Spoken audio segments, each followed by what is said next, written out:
Back to back, a dit Luis Campos, et on est content d'avoir des objectifs. On a fait... Une question reste sans réponse satisfaisante depuis maintenant 2 ans. Comment le Paris Saint-Germain a-t-il réussi une telle transformation ? Pendant une décennie entière, le club le plus riche du monde a dépensé des fortunes pour réunir les plus grandes stars du football européen. Neymar, Messi, Mbappé, le projet le plus coûteux de l'histoire du football. Et pourtant, année après année, le PSG échouait en Ligue des Champions, souvent de manière si spectaculaire que cela en devenait presque comique. Puis Kylian Mbappé a décidé de partir et tout le monde a pensé que c'était la fin. Mais Luis Enrique pensait exactement le contraire. Somos el mejor equipo de Francia de largo, lo hemos demostrado todo el año y ahora el que se quiera bajar del barco que se baje. Nosotros seguimos fieles con nuestra idea y a ser valientes. Lo que he visto lo firmo para el martes en Londres. Un equipo que hace 30 ocasiones de gol, lo firmo ahora mismo.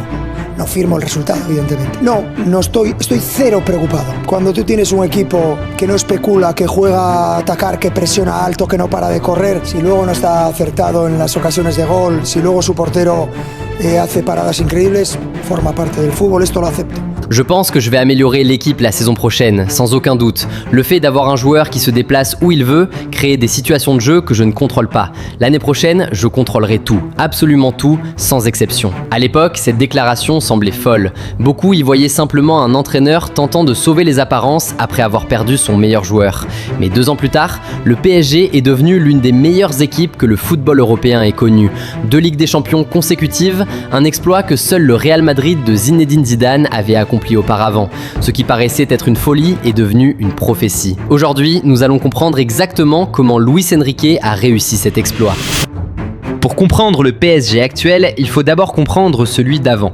Pendant des années, le club parisien a commis la même erreur. Plus de stars, plus d'argent, plus d'ego et toujours le même résultat en Ligue des Champions. Des éliminations douloureuses, des remontadas subies, des soirées humiliantes qui ont transformé le PSG en sujet de moquerie dans toute l'Europe.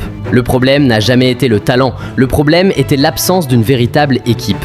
Aujourd'hui, le système de Luis Enrique est probablement le plus sophistiqué et le plus efficace du football européen.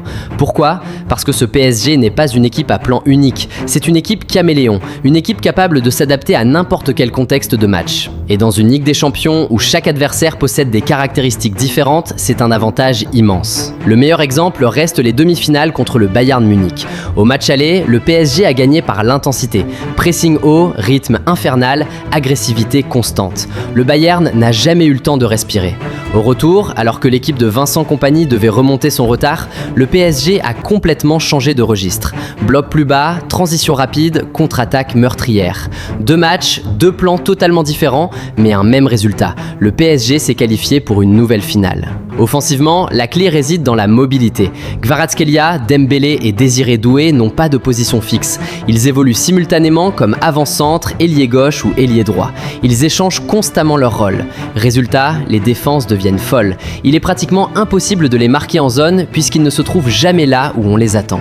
De leur côté, Nuno Mendes et Achraf Hakimi repiquent régulièrement dans l'axe, créant constamment des lignes de passe supplémentaires que les adversaires peinent à couvrir. Au milieu de terrain, Vitinha est le cerveau de l'équipe. Joao Neves est le récupérateur infatigable. Fabien Ruiz est celui qui se projette le plus vers l'avant. Un système tellement brillant qu'il commence déjà à être imité. Le Bayern Munich de Vincent Kompany ressemble fortement à cette philosophie. Le FC Barcelone de Hansi Flick, avec certaines recrues stratégiques, semble également s'en rapprocher. Et lorsque les meilleurs entraîneurs du monde commencent à copier votre modèle, c'est généralement le signe que vous faites les choses correctement. Mais le PSG n'avait pas seulement un problème tactique, il avait aussi un problème mental, un problème d'autorité. Luis Enrique l'a compris dès son premier jour, et sa première grande décision a envoyé un message très clair. Ousmane Dembélé, le meilleur joueur de l'effectif, le talent venu de Barcelone avec une réputation d'irrégularité. Luis Enrique l'a écarté, il l'a laissé de côté, il lui a expliqué que dans cette équipe, les règles étaient les mêmes pour tout le monde. Puis, il l'a transformé en ballon d'or. Cette histoire résume parfaitement ce qu'il a construit à Paris. Luis Enrique n'est pas arrivé pour chouchouter des stars, il est arrivé pour bâtir une équipe. Et celui qui ne comprend pas cela ne joue pas. Une situation similaire s'est produite avec Gianluigi Donnarumma. Le meilleur gardien de la Ligue des Champions 2024 à 2025 réclamait un traitement de superstar lors de sa prolongation. Luis Enrique n'a pas apprécié cette approche. Il a alors fait confiance à Matvei Safonov. Un an plus tard, le constat est simple. Dans cette équipe, joue celui qui est le meilleur sur le terrain. Pas celui qui gagne le plus, pas celui qui possède le plus grand statut. La star n'est plus Mbappé, la star n'est plus un joueur. La star est devenue le système, l'idée, la mentalité, l'entraîneur. Et lorsqu'une équipe atteint ce niveau de cohésion, des choses extraordinaires deviennent possibles. La finale contre Arsenal a constitué la preuve ultime de tout ce que Luis Enrique a construit. Car Arsenal n'est pas un adversaire ordinaire. C'est probablement l'équipe la plus solide défensivement au monde. Une équipe qui maîtrise parfaitement l'art de fermer les espaces, de protéger un résultat et de faire souffrir ses adversaires. Et pourtant, dès la 6e minute, Kai Havertz a ouvert le score. Arsenal a pris l'avantage, puis a fait ce qu'il sait faire de mieux, se replier, fermer tous les espaces, défendre avec 11 joueurs derrière le ballon. Le PSG a terminé la rencontre avec 75% de possession, 19 tirs contre seulement 5 pour Arsenal. Les Londoniens n'ont cadré qu'une seule frappe, celle du but. Pendant plus de 80 minutes, Paris a dominé avec patience face à la meilleure défense du monde.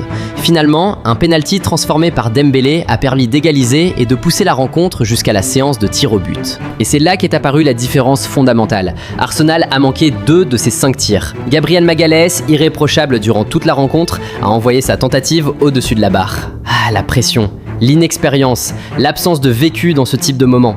Il y a quelques années, c'est le PSG qui aurait craqué, le PSG qui aurait raté ses tirs, le PSG qui se serait effondré mentalement, le PSG qui serait rentré chez lui avec une nouvelle désillusion. Mais ce Paris Saint-Germain est différent. Il possède du calme, de l'expérience et surtout la mentalité des champions.